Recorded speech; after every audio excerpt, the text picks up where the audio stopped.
నేను ఏదో పెద్ద పాపమే చేసి ఉండవచ్చు, ఆ పెద్ద పాపానికి తగినంత ఫలితాన్ని మాత్రం నాకు ఇవ్వకండి. అంత పెద్ద అశుభవార్త నేను వినేటట్టుగా చేయకండి. దానివల్ల నేను తల్లడిల్లిపోయేటట్టుగా నన్ను మార్చకండి. జీవితాంతం ఏడవలసినంత పెద్ద పెద్ద శిక్షలు నాకు వెయ్యకండి.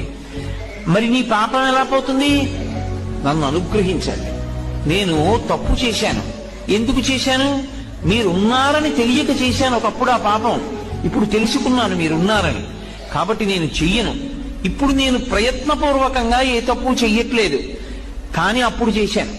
ఈశ్వర, మీరు నన్ను మన్నించి ఆ పాపము యొక్క ఫలితాన్ని ఇచ్చేటప్పుడు బహు తక్కువ చేసి ఇవ్వండి. నేను భరించగలిగేలా ఇవ్వండి తప్ప నేను భరించలేనంత దుఃఖాన్ని నాకు ఇవ్వకండి.